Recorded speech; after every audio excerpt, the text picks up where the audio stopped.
Hello, everybody. My name is Andy Costello. I'm Head of Customer Solutions here at Kineo. Thank you for joining us today in the latest of our Kineo Conversations series. Now, as I hope you know, for each event we feature a different subject matter expert or experts that join the Kineo team and explore a key topic of interest. Today, we're taking a look at something slightly different, and that's how digital learning can play a significant role for businesses in boosting their brand awareness, their trust, their credibility in their own markets. Now, here at Kineo, our main work is centered around creating learning programs directly for the employees of the clients we work with, as I'm sure many of you watching this do with your own learners. But as we'll see today, digital learning can also be a powerful tool to use with external audiences as well. We're joined today by Nicola Gane, who is the Global Customer Learning Lead at Cytiva. Nikki first came to us in 2019, I think, as part of Yep. GE Healthcare. And as time passed, a significant overarching challenge evolved to create an engaging learning experience that would be rolled out to an external audience as part of the launch of a new brand. Nikki, welcome. Please introduce yourself. Oh, thank you, Andy. And thank you for introducing me with my correct title, Customer Digital Learning Lead. I will reassure Emmanuel Ligner that I'm not taking his job just yet. Oh, right. Good. So yeah, I am the Customer Digital Learning Lead for Cytiva. And as Andy says, back in 2019, I was asked to take this role by the Chief Marketing Officer to look at what were the digital learning leads of our audience. And we'll talk a little bit more about that in a moment. But I've been with Cytiva and previously GE Healthcare Life Sciences, and prior to that the Amersham Pharmacia, for looking nearly 35 years in various roles. I've been in research and development, an application specialist. I've been in regional marketing and product marketing, and also some time in marketing operations and digital marketing. So all of those roles led me to fill the whole of the customer digital learning leader. Wonderful. Not quite CEO as we've got up there, so apologies for that. Perhaps we Next can get step, that Andy. changed. Next step, yeah. Absolutely. We're also joined with Emily Berry, who should be CEO, I'm sure, in many organizations. Emily Berry is with us today, our lead learning consultant here at Kineo, for many projects, but also, of course, the Cytiva brand. Emily, please introduce yourself. Hello. Yeah, really pleased to be here. As Andy says, I'm Emily. I'm one of Kineo's learning consultants. I've been with Kineo for a very long time, since about 2008, in the Brighton office. Just delighted to be here, really, to join Nikki, because we've been on a really exciting journey, I think, over the last few years. And yeah, I think we've got a lot to say, really. I think we've achieved quite a lot over the last 3 years. So yeah, just happy to Get be it out here. there. Thank you. Brilliant. No, thank you both for joining us. Now, before we get into it, as a reminder for everybody watching, please do add your questions into the Q&A tool. We've reserved the last 50 minutes or so at the end of this session to answer your questions. And we'd love you to join the conversation. So let us know of any questions you have, any comments and thoughts. My colleague Alex will be keeping an eye on those in the back channel. And then she'll come on the end to present those questions to us. We've also got the chat function open today as well. So do feel free to add your comments as we go. Just make sure you select panelists and attendees if you'd like everyone to see your comment. Great. So without further ado, let's get the conversation started. I'm going to come to you first of all, Nikki, as I should. And the big question is why? Why did you start this journey in the first place? Oh, thank you, Andy. So I mentioned in my little brief introduction that it was the Chief Marketing Officer that talked to me about this job. And actually, I sit in marketing. I don't sit in learning and development or the commercial organization. And the reason for that is that the why was because we asked our customers about their learning interest. So back in 2018, we were looking at how our customers, and just to say, our customers, Cytiva, we are a supplier in and a company that works with the big biopharmaceutical companies, with the emerging biotech companies, with researchers and academic in the life science space. Our customers have spent the last 2 years researching coronavirus, COVID as a disease, developing vaccines, developing COVID therapeutics. And when they're not doing that, they're looking at diabetes and cancer and heart disease and trying to, accelerate and advance research and development of biotherapeutics. So these are our audience. Our audience is a very scientific customer base. So we went and asked them, what were their training needs? And they told us back in 2018, so 2 years before the pandemic, they were already looking online. They told us they were going to search engines, they were going to supplier websites, and they were hoping to find e-learning. Now, what they meant by e-learning, they weren't too sure, but they were expecting that they would find on-demand training. So back in 2018, we were already starting to think about, okay, well, what did this mean for us? Now, at the time, we were GE Healthcare Life Science. So what did that mean for the company as it stood? We already had an excellent reputation for our face-to-face training. And so it was important to us that we took that expertise that we had and converted that into high quality e-learning. And that's where the conversation with Kineo started back then. So that was 2018. I took the role at 2019. At that point in time, it was just me. We had to scope out we knew the why, but then we had to scope out the what and the how and the when. And I think we started talking in the summer of 2019, I think, Andy. So, yeah, I remember it well, absolutely. So you mentioned obviously the deep sort of technical expertise that your audience have. This is a brand launch, I suppose. So why was customer learning so important for a brand launch or the rebrand? Yeah. So just to add a few things. So between the summer of 2018, when we did the market research, I took the role to scope this out in Q1 of 2019, and then it was announced that GE Healthcare Life Sciences as a business was going to be sold to the Danaher Corporation, and we knew we would be a new company.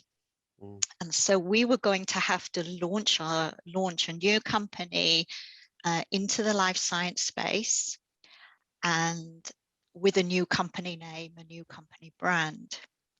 Now, even without knowing what that company was going to be, and now as you see behind me, it's Cytiva. We knew we had some essential brand values. As GE Healthcare Life Sciences, we had some essential brand values that we were recognized for, that we were going to have to transfer to whatever that new company was called. So as soon as we knew the name was going to be Cytiva, we had to start thinking about what's going to help us do that. And as I say, we already had a very strong reputation with our customer base for our face-to-face training and our scientific knowledge and our expertise. And we describe it as, tested expertise and trusted experts. So we wanted to take that and associate that with Cytiva. Excuse me. And as we were launching, I do apologize. No problem. No, grab some water. That's all good. Because Emily, I did want to come to you, and this is something that fascinates me while Nikki's talking about the brand side of things. Having been involved in marketing, this is the combination of the coming together of marketing and learning, isn't it, for us? And there's a lots of sort of cross compatibility between the two. We're communicating messages. Now, is there better evidence, I suppose, that you can reach such an audience with such an important launch than through a digital output. It's something we do every day with our learners, and there's lots to be learned, I suppose, from the whole marketing and the brand exercise. I think branding has been more important to me and to Cytiva than it has been in any other project for a while, actually, any other account. It's been very significant because it's really important for them, because they're sort of advertising their learning externally. We're not just delivering internally, to their audience. So it's been really critical for us that all learnings, as they're going out in the main to an external audience, that they need to feel very much, like Cytiva. And that's been something that we've really, really got a sense of from the beginning. We really need to kind of instill trust and pride in the brand, strengthen their reputation for delivering great learning, support and resources, and I think we've really taken that on, actually, to really develop that kind of strong, recognizable brand, in line with Cytiva's new brand, which is another thing, because both of us have been learning along the way. How are we going to take this? How are we going to cement it and bring it to life? And keen to use branding, I think, to differentiate between Cytiva and their competitors. Which is back to your point. Sorry, No, that's all right. I could waffle on forever. But I think what I would say really, is that I think we've been really open with Cytiva, and I think they've been so open with us as well.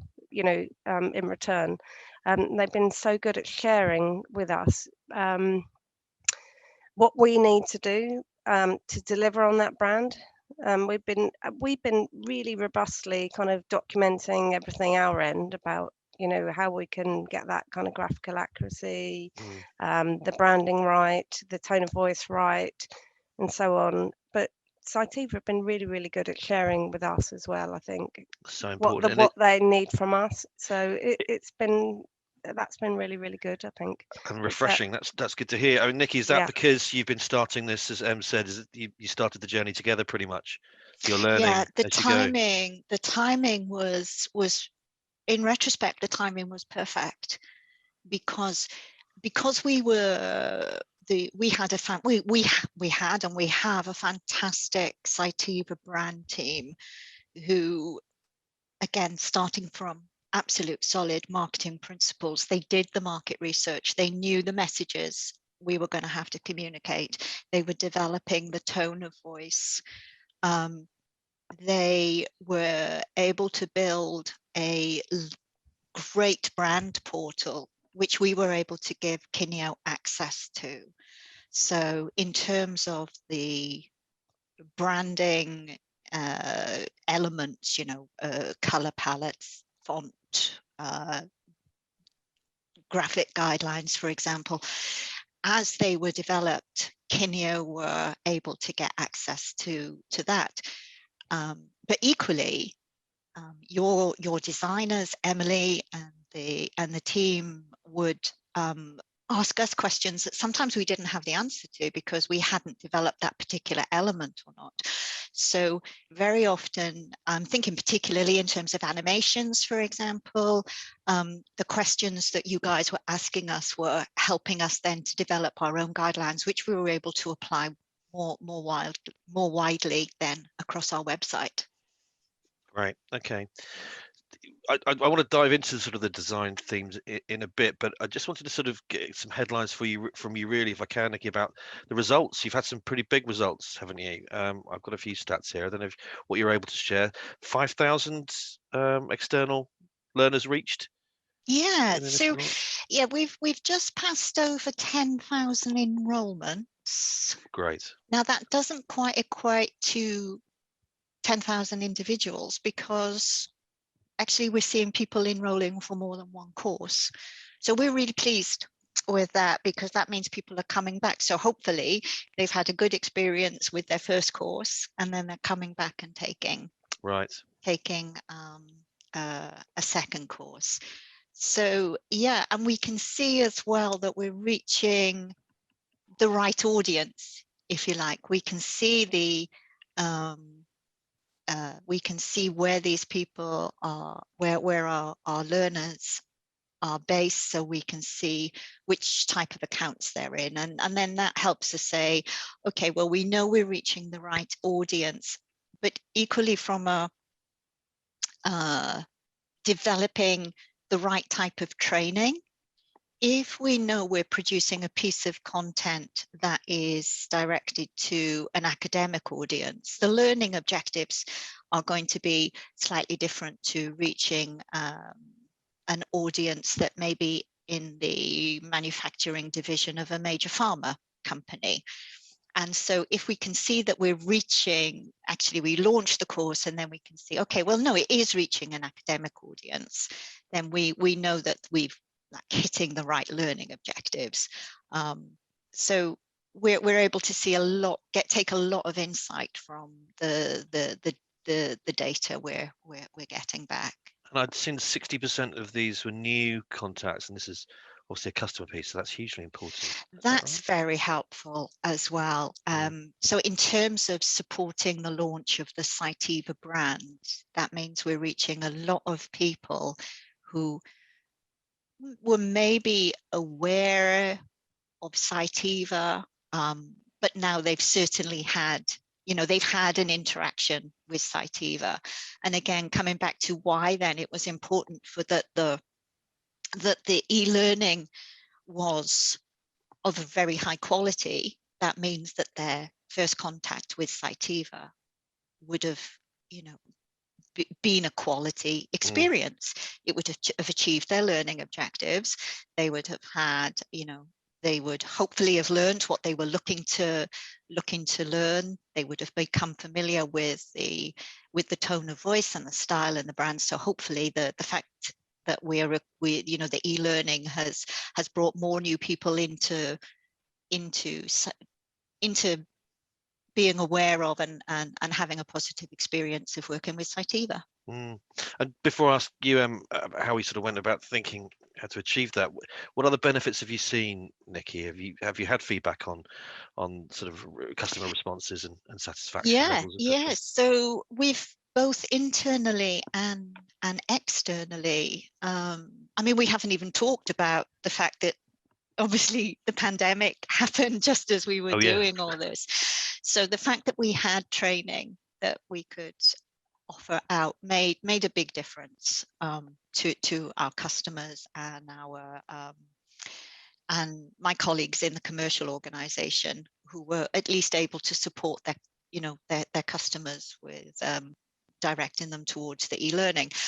But outside of that, we've had customer feedback that, particularly, I think one of the courses we did with Kineo, the first vehicle course we did, that prompted some, very nice comments from customers that actually mentioned, they're not really easy.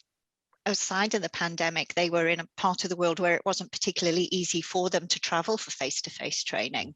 So they commented on the quality of the training.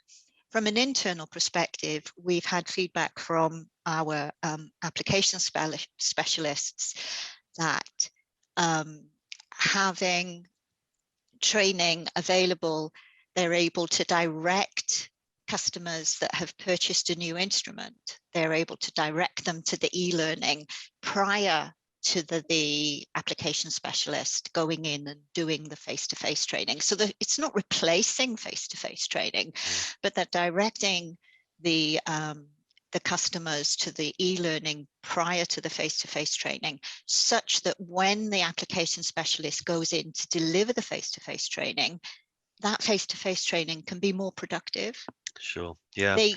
Rather than spending time covering the basics, sort of, how do I actually operate this instrument?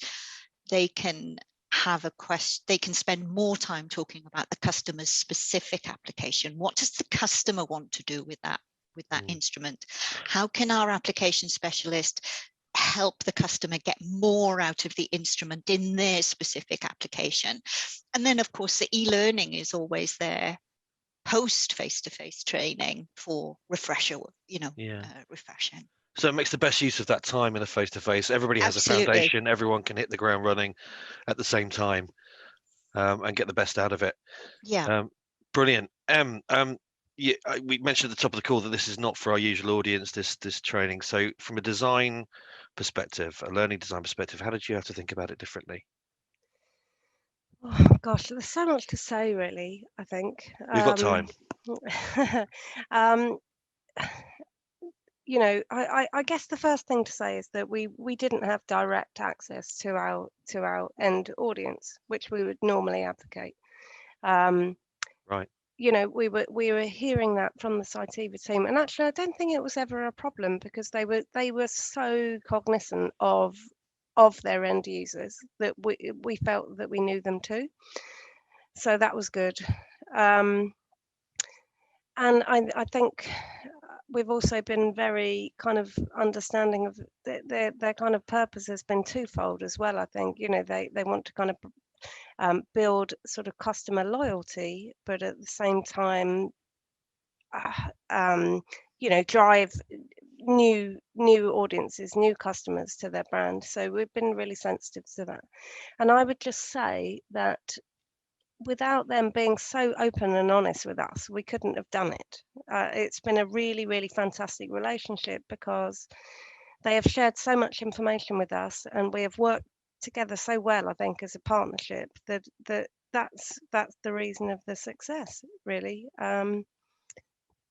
I kind of dipped out for a few years. I had a baby. Came back from maternity leave. So, and I'm really glad to be back as part of this team because it's a team that works really, really well together.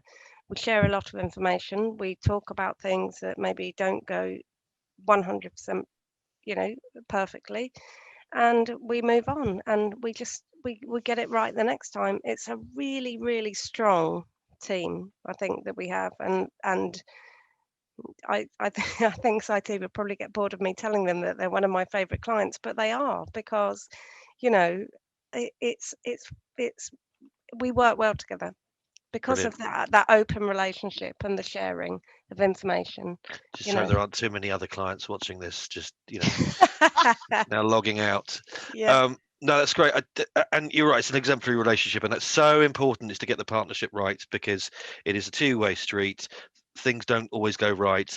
There has to be acceptance and acknowledgement and tolerance and patience on both sides, and the openness as well that you mentioned there. I want to go back, just touch on a little point you mentioned about the knowing your audience and not having access to the customer. Often in our design processes, we sort of do exercises where we identify some personas of people that are going to be undertaking the learning, and I don't know if that was even possible throughout this if you didn't have access to them, or you kind of mentioned that you just got to know the customer through the discussions with Cytiva. Can you expand a little bit more about that?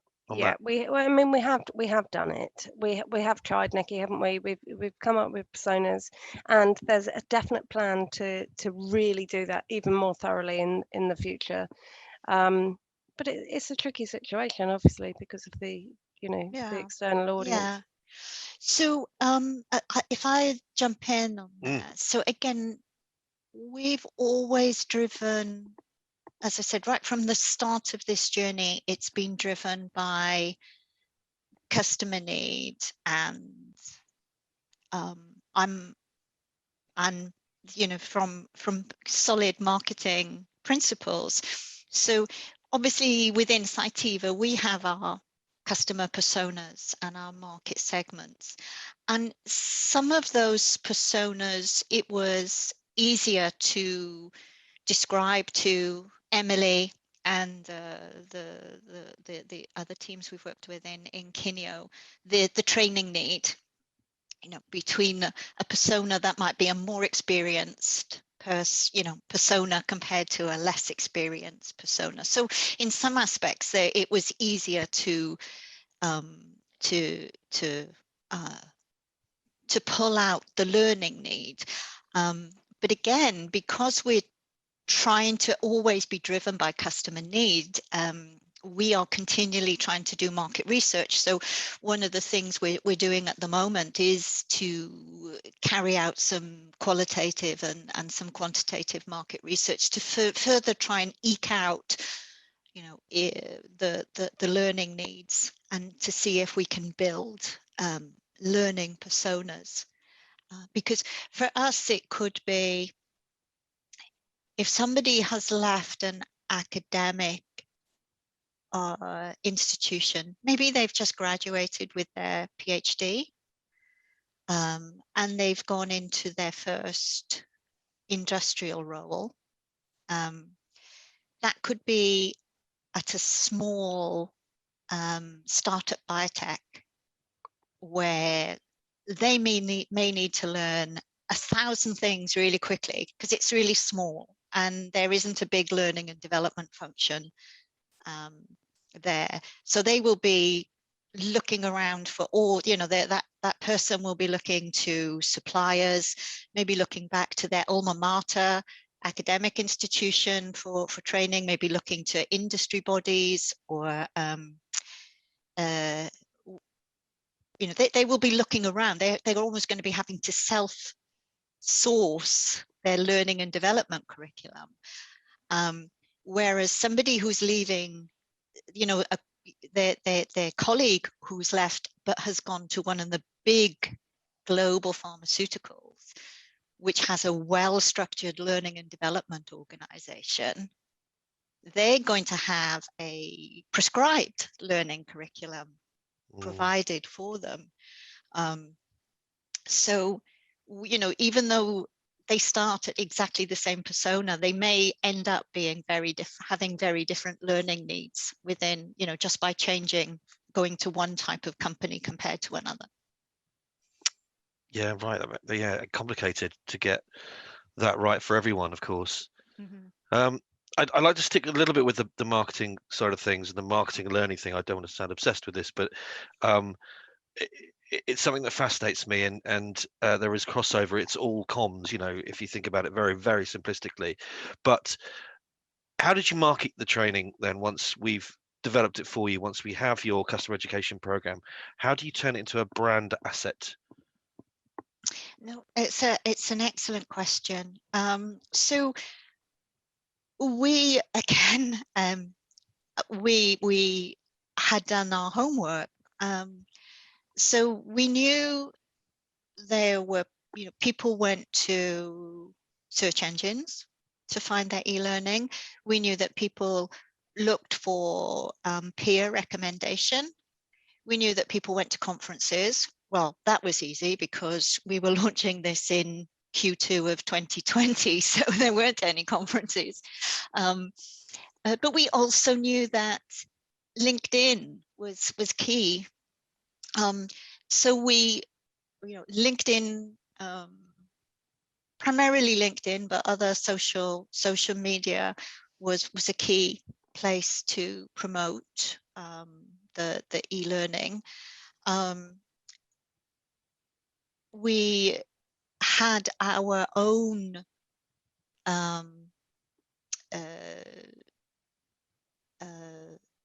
internal experts. So our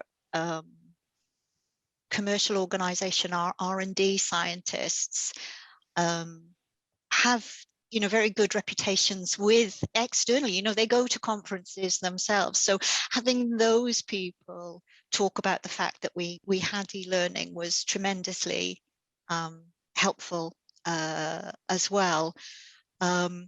But, you know, from a technical point of view, to jump into sort of the digital marketing side of it, it was really important that we made sure that, you know, our e-learning is available on our website. So it's not hidden, if you like. The CRM, the learning management system, the learning management system that we have is integrated into our website. And so what that actually means from a technical point of view is that search engines can crawl the course description and the title. And so if somebody says, you know, they type in, I want a course on principles of of chromatography, or I want a course on Beercore, the search engines can find the content. And so if as we were told, right, back in 2018, and all the market research we've done since then has confirmed that, if the first thing somebody's going to do is type into Google, other search engines are available, we have to make sure that that's available. But certainly in terms of proactive promotion, then LinkedIn has been really quite successful for us. So kind of a multi-pronged campaign approach, really, using all sorts of channels. Emily, I know you're a big advocate of learning campaigns, and I know that we weren't really involved in the campaign side, the marketing side of it, but what did you learn from it? What did you take away? Is this a perfect example of where we can learn from marketing in learning? If I'm totally honest, I think we've learned a lot from Cytiva, actually. I think Cytiva have a really strong marketing brand, and they've taught us a lot about how they build campaigns around, the learning that they do. And I think that's been really wonderful, because one of the really nice things about our relationship is that nothing is held back. We just sort of seem to share, mutually about what we're all doing, which is really nice.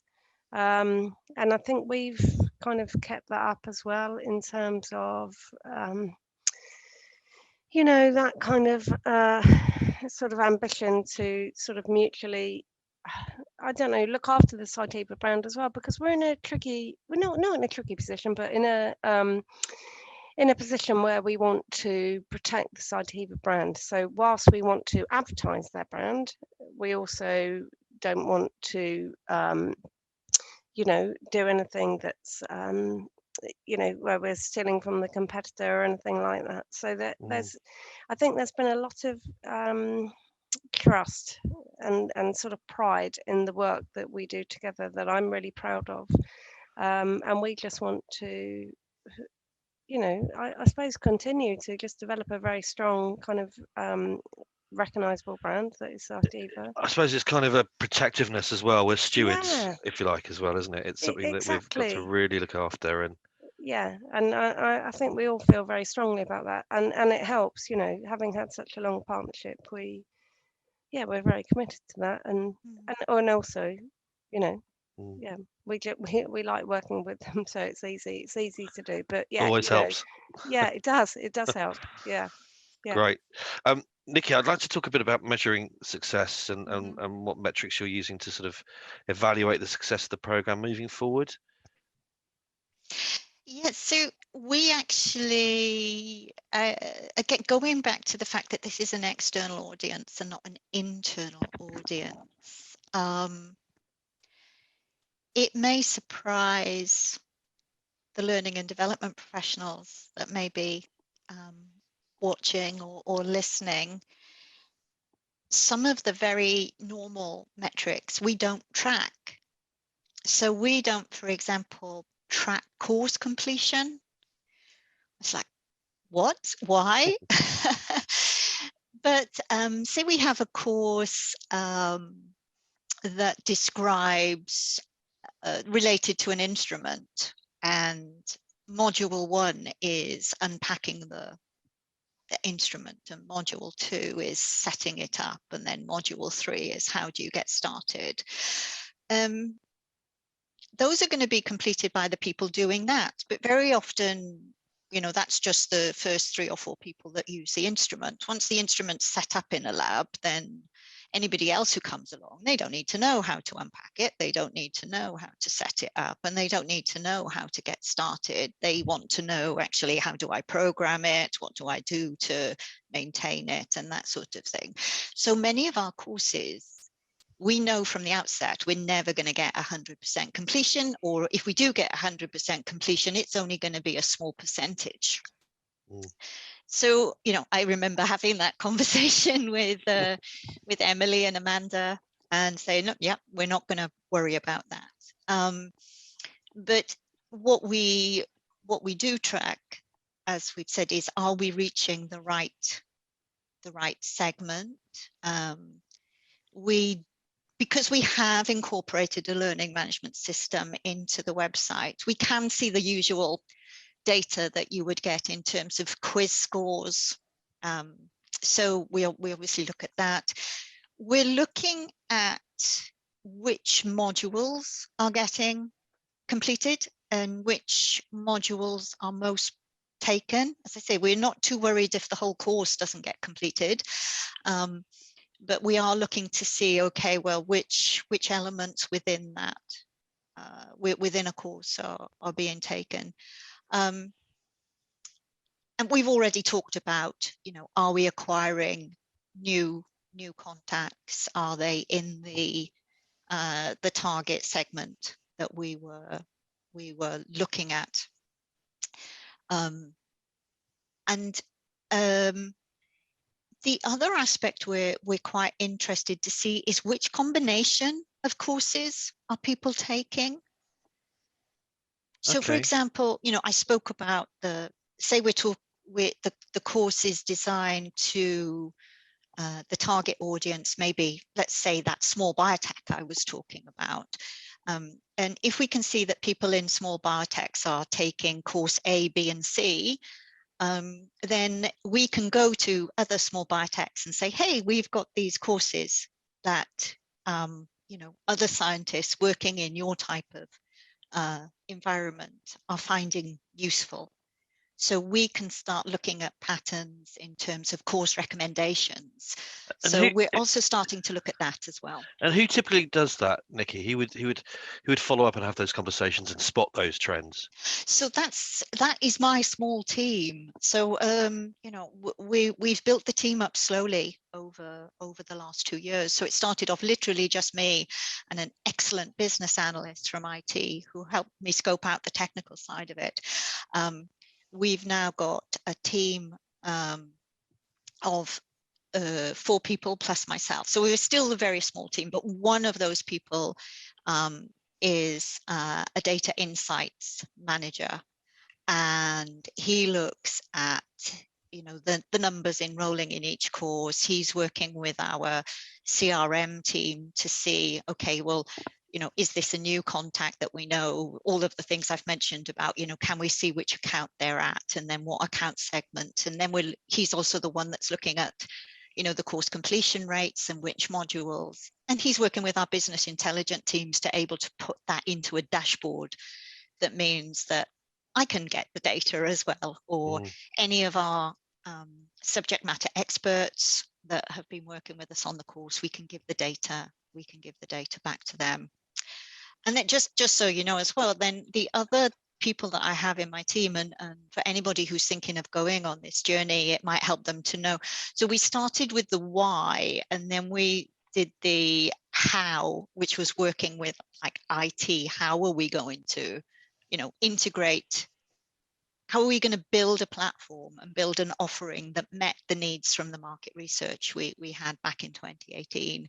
In terms of, we knew they would be starting with search. We knew they wanted easy access. They didn't want to have to, log into separate CRMs, for example. And then we started on the what would it be, and this is where I remember speaking to you, Andy, and saying, look, we don't know how. We don't know. You're going to have to teach us how to build quality e-learning. So I now have 2 excellent people. So I've got a senior content manager, Kaiser, and brought on another content manager, Debbie, and they work day to day, week in, week out with Emily and her colleagues on producing the courses. We are so lucky. I must say that we are so lucky to have them. Yeah. So they now work with our SMEs. So they're now able to do the initial scoping.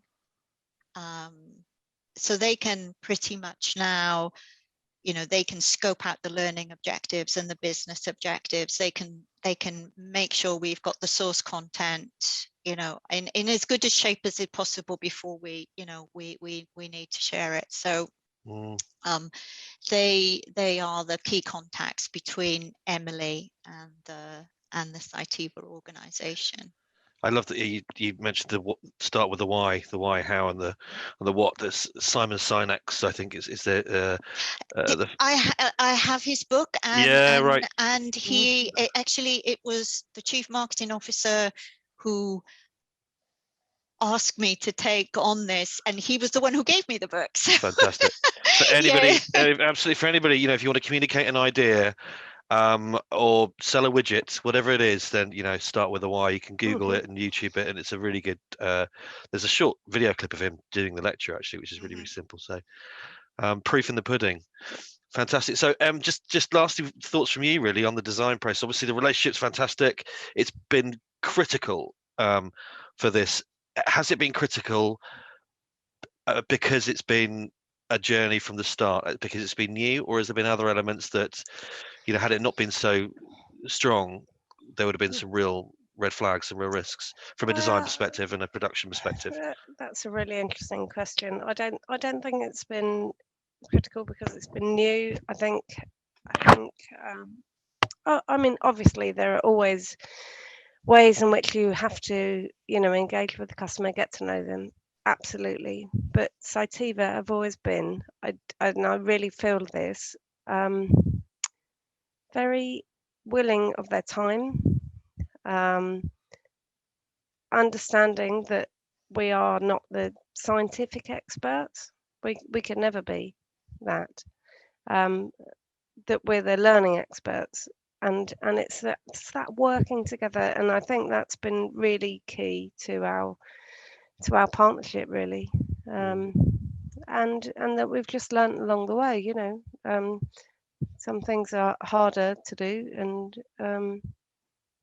but yet when you get that I almost don't know, I just feel we work very, very well together, and I think we do a lot behind the scenes. We document a lot. We are really trying to represent the Cytiva brand in every way we can. So we're trying to capture notes, everything, all of the feedback that we're getting. We're trying to just capture those so that God forbid anyone leaves us, but if that were to happen, that information isn't lost. We've got it all. Yeah. And this is where I think we have a similar approach, and this may be why we have worked so well together, is that process documentation is something I advocate very strongly on my side. As I say, we've had to build it as we've gone along, but so I mentioned the fact that we were able to give Kineo access to our brand portal and the brand training. But what you guys did then was take that and build a Kineo branded style guidelines for Cytiva. So any new person from Kineo joining Kineo, they get a document that says, this is how you build a course for Cytiva. Now, what that means is that all of our courses then have a similar look and feel. So I talked about the fact that we get people coming back for more than one course, and we can see patterns of courses. So I can be confident now that when we do make a recommendation, well, if you've taken this course, you might find this course useful, that the second course or the third course they enroll in is going to have a very similar look and feel to that. And that's because you guys, as Emily says, have been very good at documenting the process, and also been very willing to learn and adapt, which is what we've had to do as the process has gone on.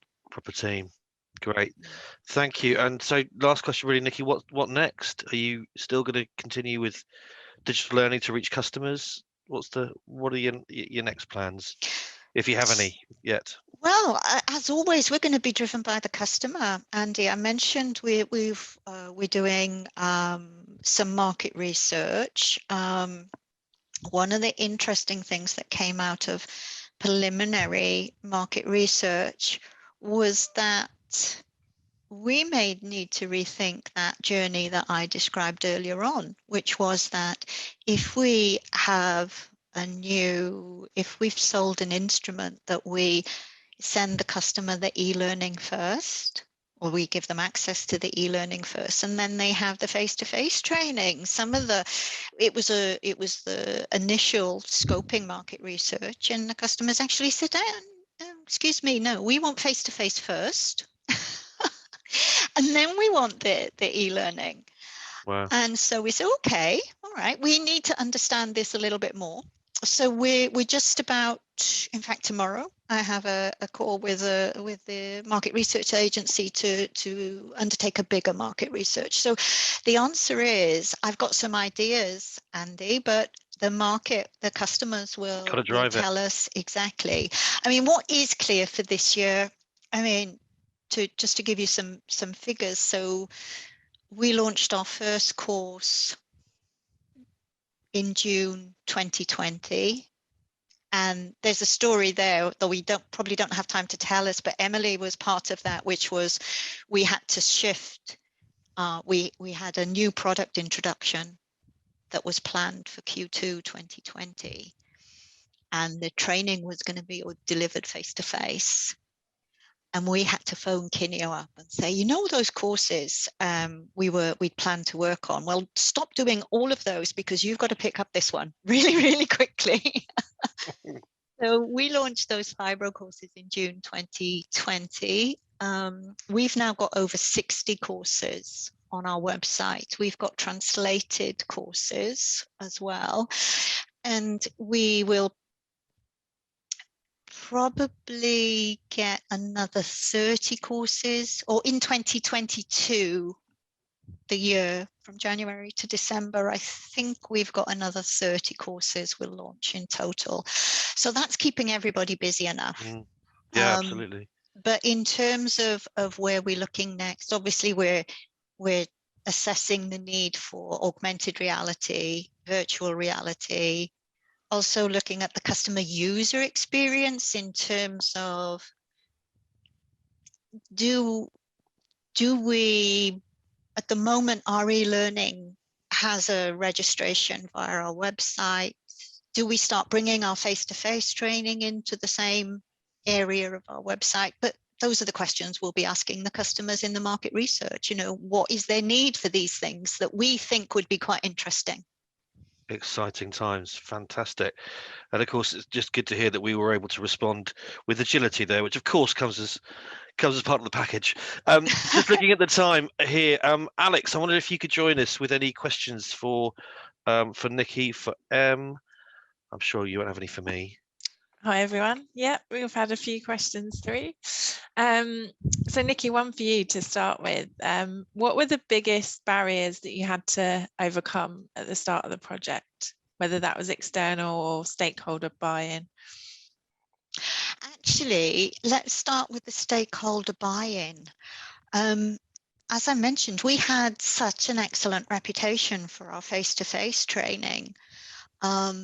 Internally, there was a fear that we would damage that reputation by switching to e-learning. Not just the reputation, but also the customer relationship. Obviously, having one of our scientists and, you know, all of our salespeople, let alone our application specialists and our R&D, all of our salespeople are scientists as well. Most of them have PhDs. So having somebody who is a scientific peer come in and talk to you and train you on your instruments also helps build the relationship. So we had some stakeholder concern, internal stakeholder concern, that we could damage the relationship, and we had to go back, and this is why it was so good to start with the customer need. We were able to show them the data and say, we understand your concern, but actually the customers are already asking for this. They are already telling us they want it. So that helped alleviate it. So always, again, start with the why. We were able to show that. Technically, it was, how do we build a platform? How do we build an offering that met what the technical side of what we'd been told. And that actually took a long time. You know, that took us a year to build that. But we took an agile sprint way to throw those terms in as well. We knew what the minimum viable product was. So we said, okay, we would just launch free to access training. We wouldn't have to worry about what the mechanism would be for paid training. So we said, okay, how can we make free to access training available via our website? So we just focused on that. And then, you know, we've added additional features as we've come along. And then the final obstacle was explaining to people internally, I have to say again, explaining to our subject matter experts that we're going to have to be working with Kineo what their job was. And this is where Kineo was also really helpful to us. Again, thinking back to my first conversation with Andy was like, we need somebody to teach us. And, you know, Kineo was able to help us. You know, we started with the Kineo subject matter expert guide and the training, and Steve joined us and did some virtual training. Again, that should have been face-to-face, got switched to online, but building up the subject matter expert knowledge of what their role would be, and actually what was good instructionally designed digital learning. What did that actually look like? There's a really good point that you just raised. Sorry, Alex. Which we come across a lot, which is the perception of digital learning often compared to traditional face-to-face learning. So in your instance, people perceived it as a potential risk to the relationship, that you moving to digital from face-to-face could actually damage those relationships and I suppose reduce the quality of the expertise. Whereas actually what happened in the end was that hopefully the face-to-face experience was supplemented and supported by the digital. And again, which is something we see in a journey we go on regularly with clients, that it's not to replace. It doesn't necessarily put the traditional elements of learning at risk or under threat, but it can really boost a bigger, broader learning program. Yeah, Alex, sorry, another one. Yeah, there's a question actually in relation to that, Andy, so you teed me up well. So just saying, I loved what you said, Nikki, about the e-learning making the face-to-face training more effective. Does the panel think we'll see a rebalancing of that kind of blend of learning approach, hopefully post-pandemic? Nikki, Yeah. go for it. Okay. Are you sure? I don't want to. No, sorry. No. I'm speaking far too much. Yeah. The scoping market research has told us I'll only speak to our audience, and even then we were only speaking to a subsegment of our audience. They've missed face-to-face training. All of the aspects I said about the relationship building, they've missed that. However, they've also appreciated the on-demand aspects of e-learning. So they are expecting, particularly suppliers like ourselves, to offer a blended approach in future, and they're expecting us to solve for the issues. For example, I mentioned like the e-learning registration and the catalogue of e-learning.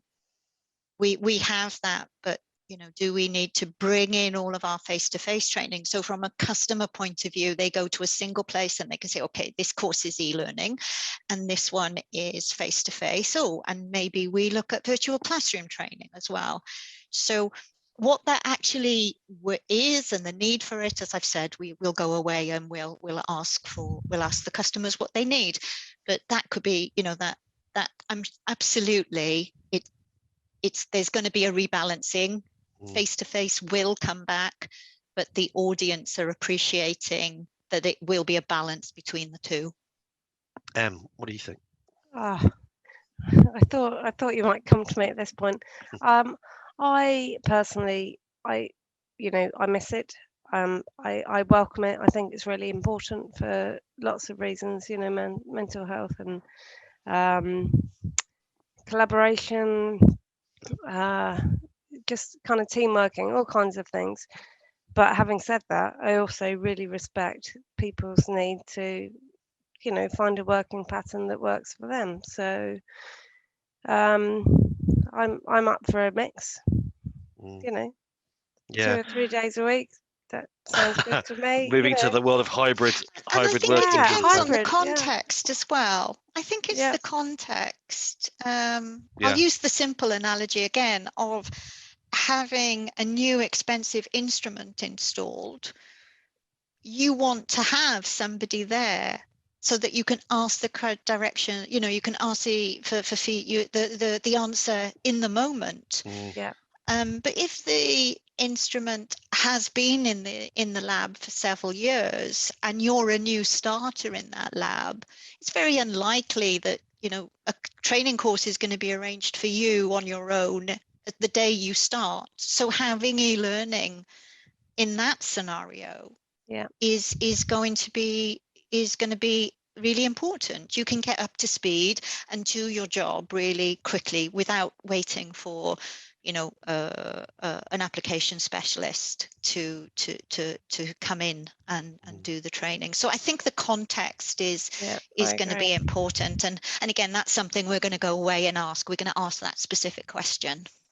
Yeah. The world needs both, I think. Yeah. Alex. Probably time for one more question, I'd say. So again, Nikki, you spoke about having governance and sort of processes in place around the ways that you were sort of designing the e-learning. How did you go about putting that structure of governance in place, and what other areas of the business did you have to work with to get that rigor? So in terms of the content itself, we already had guidelines that we have to adhere to. So it was very clear, even before we produced our first content, that we would have to get the content reviewed in terms of, you know, scientific accuracy, brand compliance, copyright, and all of that. So we had a set of guidelines that we fitted into. What we had to be creative on is how did we get those approvals? Because our guidelines said you have to approve the final content. Well, the final content is a course built in a learning management system. So we had to think, okay, well, how do we do that? So we had to work with the marketing communications team, we had to work with the brand team, and we had to work with the legal team and come up with a review process that enabled us to be compliant. And I assure you, we are compliant, to be able to make sure we were putting everything out that had been, you know, that everything had been approved. But the actual process of doing that, we also have to think about data privacy. When I mentioned that we can see what sort of segment people are in, and Emily's mentioned about sharing, we're obviously not sharing people's names, and we're not sharing contact details, we're not sharing what accounts are there. And equally, from our point of view, we don't look at the individual, we just look at the demographic information. So obviously, from a data privacy point of view, we had to go to our data privacy team and show them what information we were being fed, you know, or getting from the customer, and show that those were all compliant as well. You know, and we have ongoing changes. Emily, how many times have we come to you and changed and said we need to change our trademark? And, you know, as I said, the brand has evolved, so certain things have changed. So to pinch a phrase from Harry Potter, from that point of view, it's constant vigilance, I think. Lovely, Yeah, and a it's perfect way to end and to wrap things up. Thank you so much, Nikki. Brilliant discussion, and to you, Em, as well, for your insight in sharing how we've partnered them. And I think that's what's really stood out for me is the strength of the partnership. So important moving forwards. Fantastic discussion.